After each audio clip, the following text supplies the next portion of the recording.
has passed out all the brochures and Just give me one opportunity to know about the conversation. Yes.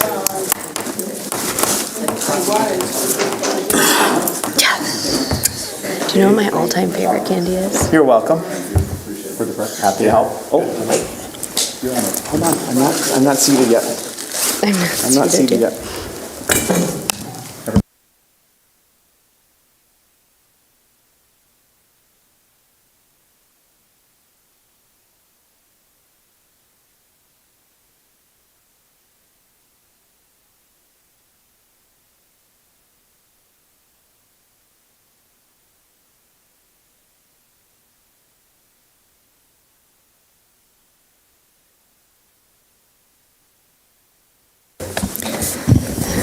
Okay, we'll call to order the Facilities Committee of the Whole meeting. Before the approval of minutes, if we could have an amended agenda item to add the central pool first? Yes. Before safety and security? I'll seek a motion to amend that agenda. So moved. Motion by Dave, is there a second? Second. Second by Josh. Assuming a roll call vote, all those in favor signify by saying aye. Aye. All those opposed, nay. Motion carries. We'll now seek approval of the minutes from the August 21st, 2023 meeting. Motion by Dr. Shab, is there a second? Second by Joel. Assuming a roll call vote, all those in favor signify by saying aye. Aye. All those opposed, nay. Motion carries. We will start with the Central High School pool recommissioning.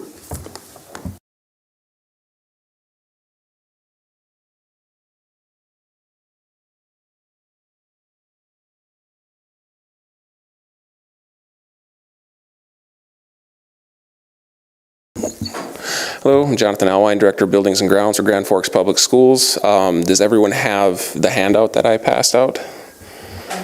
Okay. Essentially, okay.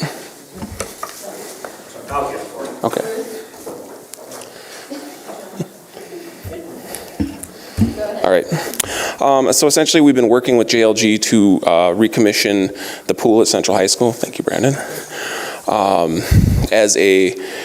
Because as we all know, we're losing Hislop, and there's a pending vote on an aquatic center as part of a larger project with the city. Our plan is to try to bridge this gap, and a lot of this is dependent on how the vote goes this November. So we've been presented with two different options. The pool, as many of you know, is in a bit of tough shape. It's got some structural issue due to chlorinated water and chlorinated, essentially evaporated water, seeping into the structures, eroding brick. We have some issues with the HVAC. But as you can see on the final page of your handout, JLG is confident that if we use a by-time solution, as if in the case of the the aquatic center passing in November, they feel confident that we would not cause major damage to the school and that we could get by with a solution between $500,000 and $1 million. So the plan would be, if we would go forward with this, would be to begin working on it and to hopefully have the pool filled by the beginning of next school year. The long-term solution, we work into more structural things. We replace HVAC, replace filtration systems, add ADA accessibility, which is a expensive and large deal. Adding control membranes so we wouldn't have this same issue again with the chemicals seeping into the structure, and possibly addressing HVAC in other sections of the school. So that would be $8.5 to $9 million, but that would be a $30 million solution.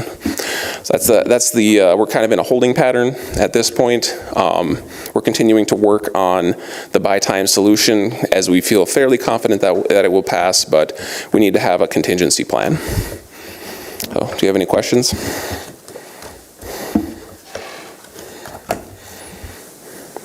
Jonathan, if we decide to do the 500,000 to $1 million, would that not, those investments made, would that not help even if we go to the long-term solution later, it's not like we've thrown that money away. Those things need to be fixed either way.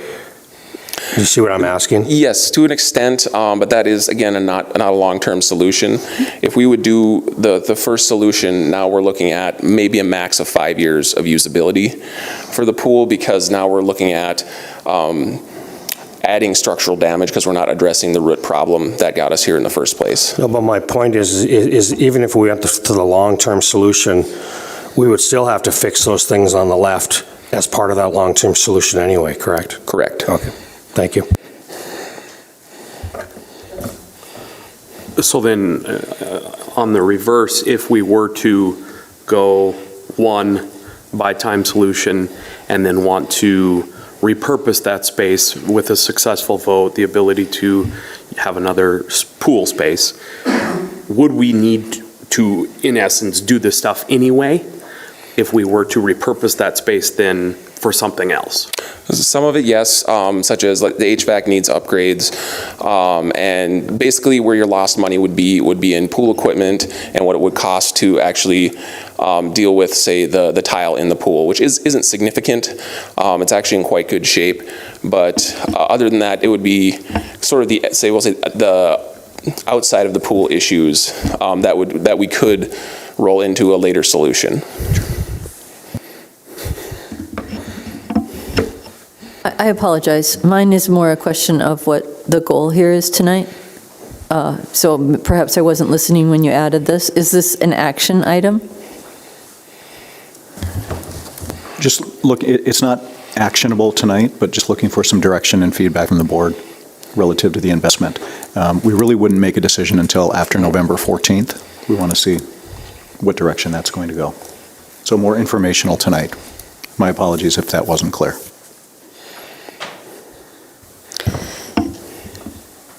Obviously, we don't have a decision yet, but has the district had conversations about if the central pool was renovated and was somewhat available for the community use? For example, swimming lessons for young children. Have we even talked about if that's feasible, what that could look like, how we use it with a community partner? Because I imagine that there may be some leasing that would be requested. I know it's hard to nail down specific details without having something in place, but have we talked about those potential uses? We've had conversations with, the swimming club, the Wahoo Swimming Club, some other people who are interested. We haven't gotten to anything like a memorandum of understanding, any kind of lease agreement, but we know that water is a premium in Grand Forks. And when you just visit with somebody like Mark Schill from Praxis, he can amortize out if we would make the pool available for lessons, there would be some a revenue stream that normally we wouldn't have, but we'd probably have to have somebody supervise, manage the pool, have somebody full-time on staff to do that. So those conversations are taking place, and it's a bit of the cart and the horse with all of it, because we're all just anticipating what might happen on November 14th. Okay. Go ahead, Dr. Allen. Just one other quick question. I apologize for being so verbose, but in other communities that have gone to aquatic center, do we know what's happened to the pools in their high schools? Have they given them up? Do they still use them? Do we have any idea what's happening in the other communities in town in the state? I don't know that answer. Go ahead. So mine is looking at this. So at one point, we talked about $3 million. So was that that's the number that stands out to me. I don't know if you remember that. You were Pulling out of the air. So is it just because it's a 3-year solution versus whatever was before, or that was just pulled out of the air like Dr. Lennon just said? Yeah, that would go back to a previous Buildings and Ground director who had a conversation with JLG. I believe they did a walkthrough. We've had some other people do a walkthrough. We had an aquatics expert from Minneapolis do a walkthrough, and those were just estimates, that were not necessarily written down in paper, but just this is what it's going to cost you to get the pool up and running. for maybe more of a 10-year solution rather than a 30 or a short-term solution. So those numbers that you're recalling, Dr. Shab, are accurate. But if you remember, most recently, the board gave direction for administration to move ahead to work with JLG to pay them to consult and figure out some funding solutions, so. Any more questions or comments on the pool? Go ahead. At the beginning, you talked about chlorine water, and every pool that I've swum in has chlorine or some kind of, so what was the chlorine water comment here? It was just that with the current HVAC system, we had a positive pressure. Essentially, the air within the pool was pushing out. And if you've been in a pool, it's humid. So the chlorine evaporates and then pushes into the exterior of the building, and that causes damage. So we think with this by-time solution, the pool never had a cover, and they thought that that could mitigate a lot of it, but it is not a long-term solution. With the idea being when the pool is not in use, you would put a cover on the pool? Correct. I don't know. I'd be curious to see if that's what's done at other places. Any other comments? I have a question. Go ahead. What if we say that, and I know this sounds doomsday, I apologize.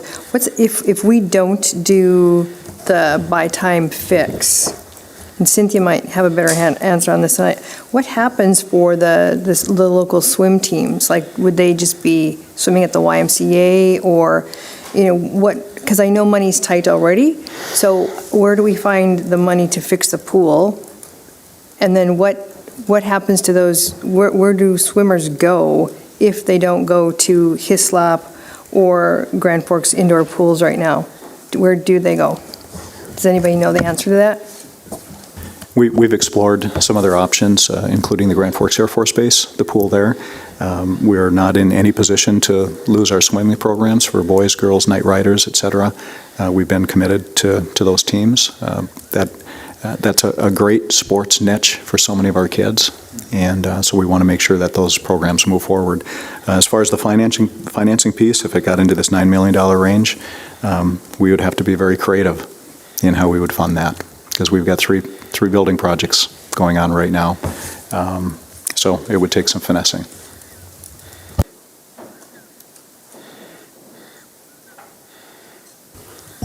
I would just say, I think, as a parent for a young kid, for young children, I was like, where my words get caught here. I think we have a little bit of an obligation and a responsibility to think about our role in the community that we can fit into. How do we have a space where children learn how to be safe around water? And I certainly think that obviously the swim team is going to have priority in the academic component for our students will, but I definitely think that if there is no other option, we should be a partner in taking on some responsibility for the safety of kids and having them learn how to swim and how to exist around water. And so I think if we prioritize the by-time solution, if anything, it goes past our academic setting and into a larger community problem. Go ahead. If you want feedback, my only feedback would be is if you want to go for the whole enchilada, you're going to have to show me the money and where it's coming from. I can buy 500,000 or $1 million, but when we're starting about 9 million, I'm gonna need to see a lot of spreadsheets explaining how we're gonna pay for that right now, because I mean that's another huge investment on top of a bunch of huge investments already. Yeah. So that would be my feedback to you, at least currently. Yep, and I agree. I'm hugely supportive of people becoming secure around water. We live near the Red River, so it's kind of a big deal here, even though we're in a landlocked state. But I was curious about that, so thank you. Yep. Any further discussion? Are board members supportive of the buy time option? seeing some head nods. Okay. Does that give you enough to go off of? Yes, thank you. Okay. Move on to the safety and security update. And just for clarification, we don't have a No, I did not have a handout for that. thing for that. Okay, just wanted to make sure. Yep.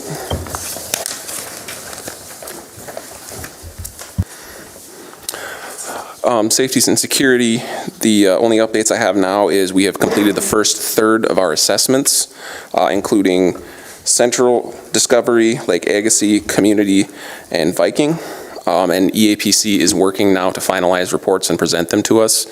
And they will begin working on the second portion of assessments with Red River, Wilder, Schrader, Winship, and Kelly.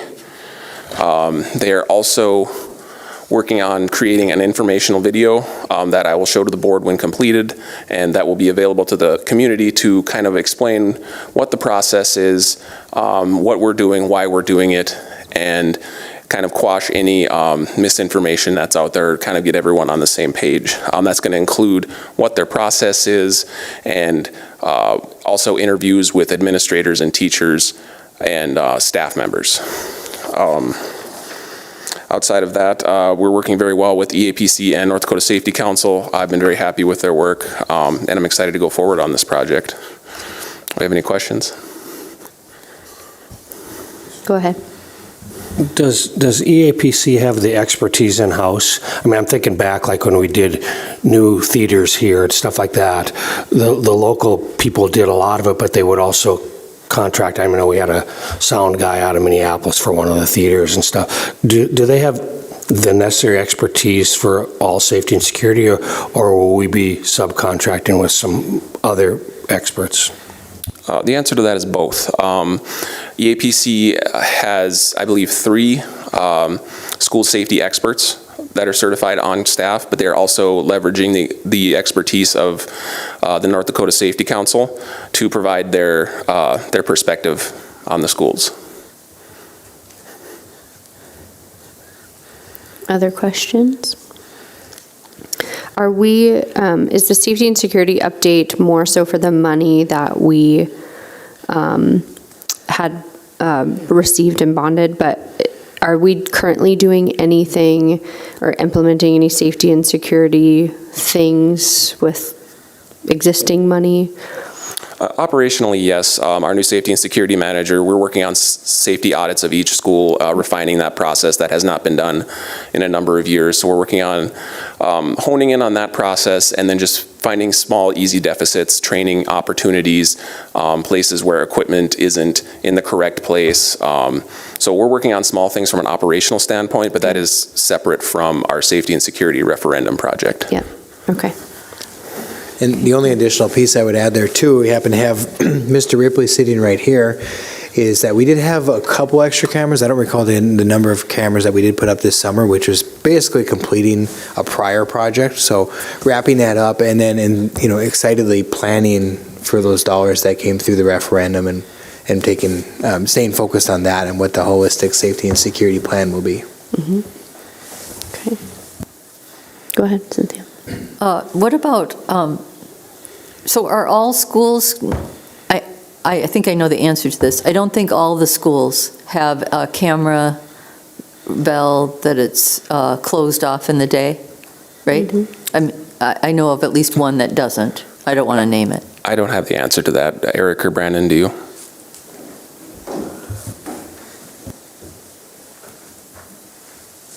Good evening, Eric Ripley, Director of CT and Technology. So Cynthia, your question about the push-to-talk, is that, so that's at all of the schools except for the high schools. High schools have an open campus concept, and so there is station security individuals at the front entrances of each of those buildings at like Red River and Central High School. And then as far as Brandon referencing the security camera, one of the things we looked at through the Department of Defense grant, we're able to outfit all of our schools with security cameras, both internally and externally. But then we're looking at, what about those off-school locations that are a concentration of students, things like Cushman Field, parking lots. And so this summer, we're able to, with the refreshing of Cushman Field's turf and track, we also put cameras, a number of cameras throughout that facility so that there's coverage both of the facility, the surrounding areas, and then also in the parking lots. If I may, they just added a push-to-talk at Central this year. That's right. On With- school you're day. right. We're trying something new there. You're right. Retrofit it, Thank you. and it works, I think, mostly well, but Red River is still without one at this time. Yep. And community. Yes, and community has a little bit of uniqueness given that we're renting that space from the School of the Blind. But you're right. Yep, and community high school. Okay. Any other questions on the safety and security piece? I think it's pretty good forward thinking to publish a video, especially with such a broad topic, to identify any misnomers and really hone in on what we're doing. So I think that's going to be a cool piece for this project. Thank you. We'll move on to the Public School on Military Installations Grant Update, the new Perspective Twining. Oh, I'm sorry. Thank you. Career Impact Academy update. Okay. The Career Impact Academy is under construction. I hope some of you have been able to at least drive by the site and take a look. They have all their fences up. They have their job trailers. They have power to them. And we have a fantastic superintendent on site. I'm very excited to work with him, Darvin Aish. He's got extensive experience in both secondary and post-secondary educational construction projects. And I have a lot of confidence in him to run this job. Updates on the progress. The excavation is complete on the east side, and they have all footings are poured. And I have power installed to the job site. We will have some updates tomorrow, as that's our normal our meeting with the construction team, and hopefully we will get an update on the lights on site. But a look ahead is they are pouring foundation walls and insulating and beginning backfill. With the weather coming up, they've really finished all of their weather contingent issues. Obviously the concrete has to cure, so that's going to affect pouring, but all the footings are in the ground, and that's the biggest issue we have with the ground freezing. The building enclosure, this was a specific question I was asked. They plan, at this point, it's a bit of an outlook, but they plan on having the building enclosed and beginning internal work by end of June or beginning of July. So, do we have any questions? I just attended a walkthrough of the new hospital at JLG, and they had a building rendering, and they had a virtual headset set up, and then they had a cool click-through that you could go to. Is that something that we, forward-thinking to all of these projects that we have going on, that we could maybe set up or do or replicate and showcase to the community? That's a possibility. I've been working with Sean Scott from PCL. He's been great, and he actually takes photos every Monday of the site, and we have 360-degree viewing from different vantage points. I unfortunately didn't have time to try and get you guys access to that, but I will talk to him tomorrow about that. Cool. Thank you. Yeah. At the base open house, they had a VR setup of a STEM classroom out there with the new Twining, and it was very cool. Right? Did you do it too? Yeah.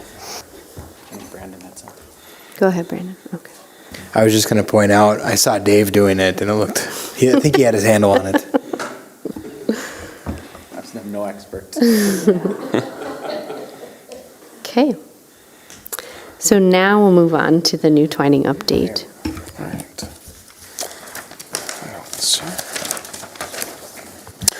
Twining, we have submitted our proposal to Old CC as of September 22nd, and we are awaiting their comments and their feedback on that. This is a process that we'll go through. They may ask us to change things. They may ask us why, or can we do something different. It's unlike other grant processes. It's not a yes or a no. It's like how. And so we're waiting on that feedback, which may be complicated by a possible impending government shutdown, but we'll cross our fingers. I want to have special thanks to JLG for these fantastic graphics they've provided us for both the pool and the new Twining school. They've been great to work with, and I'm excited to work with them going forward. And also to Janelle Regenball and Tanya Schleicher. They've been instrumental in this process and made my life a lot easier. I had an insert that Brandon printed out for me. Make sure everyone has it. There are cost comparisons. There were some questions about cost comparisons. And that just gives a breakdown of the CIA versus this proposed Twining. And as you can see, the CIA is at $421 per square foot, and Twining is at $441 per square foot as it stands now. And just wanted to highlight kind of some differences between the two projects that could bridge some of those gaps, in that CIA has no demolition. This would be the demolition of 2 schools. There's special programming involved with the K-8 school. Now you have to think that kindergartners and 8th graders don't use the same toilets. They need different size classrooms. There's different requirements. And then we also have these larger programming pieces like the gym and a possible theater. And then the fact that it's today.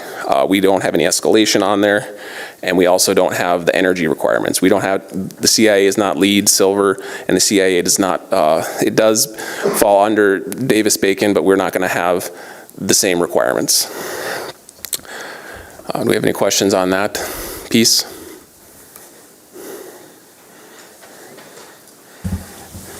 I just wanted to say one comment on that too, because I think that some of the reaction has been, rightfully so, is looking at the price tag of what is currently put together for Twining, and it's much more. I think Jonathan hit every point, and it can't be said enough that when you compare these 2 projects, for example, it's twice the size of the Career Impact Academy, and then all those other associated points too.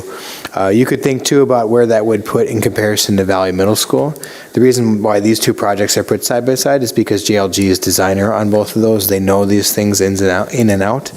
And furthermore, Valley Middle School, we haven't reached a guaranteed maximum price, or we really don't have all that detail put together yet. They're working on those things.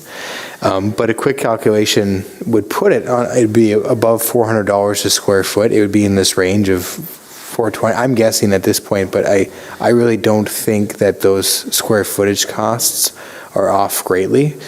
But it was a question that came to my mind of how does it compare with Valley? And so I thought I would offer it to you.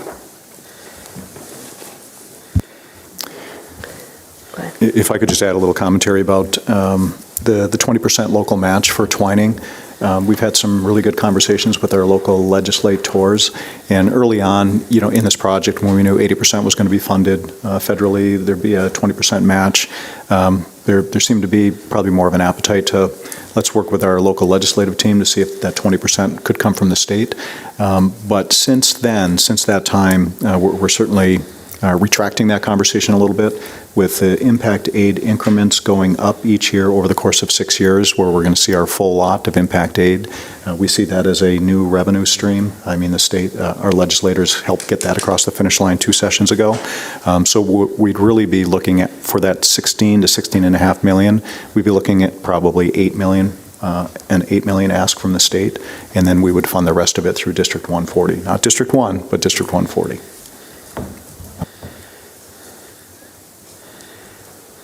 Okay, any further questions? Okay, thank you very much. Appreciate it. Thank you. And we are adjourned. Thank you.